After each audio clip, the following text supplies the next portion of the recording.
Catholic Church? With what divine knowledge have you writ in defence of the faith? How unanswerably have you cleared all these intricacies in religion, which even the gownmen have left dark and difficult? With what unbeaten arguments you convince the faithless and instruct the ignorant?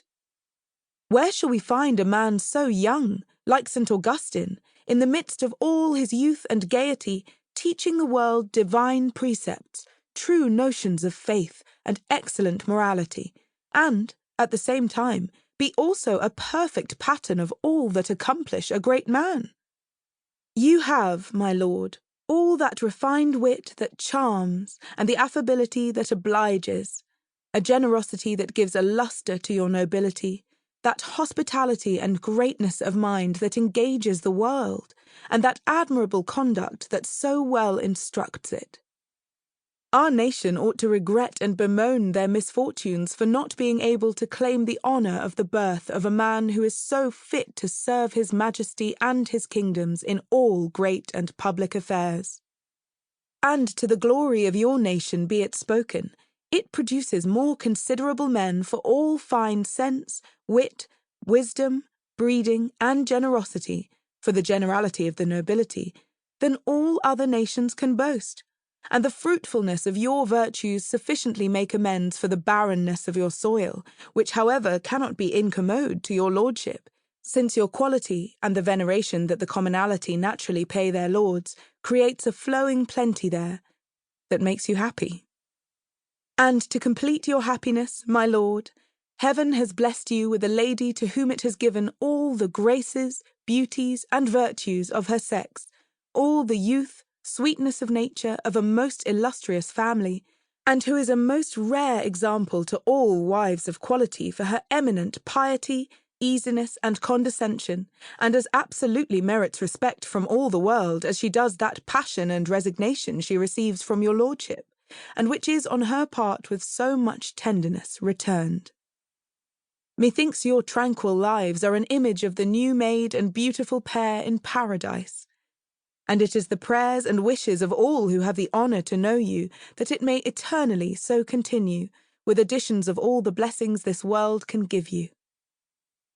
My lord, the obligations I have to some of the great men of your nation, particularly to your lordship, gives me an ambition of making my acknowledgments by all the opportunities I can, and such humble fruits as my industry produces I lay at your lordship's feet.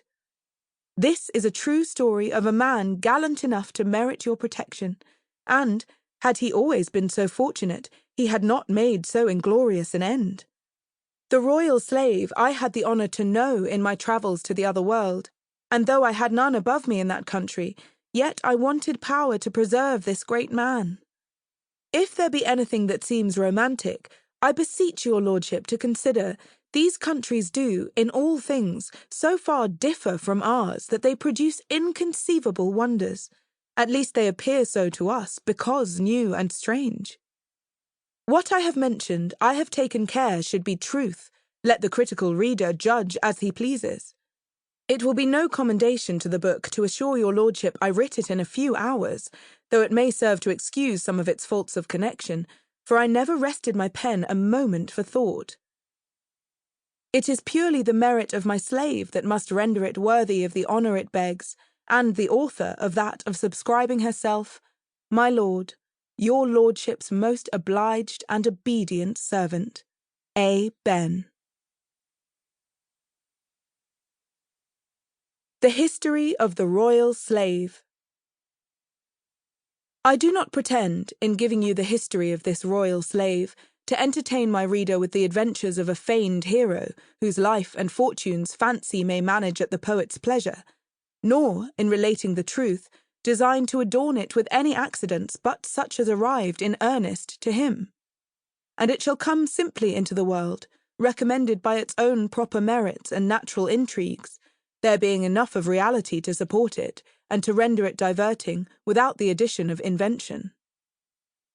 I was myself an eye-witness to a great part of what you will find here set down, and what I could not be witness of I received from the mouth of the chief actor in this history, the hero himself, who gave us the whole transactions of his youth, and though I shall omit, for brevity's sake,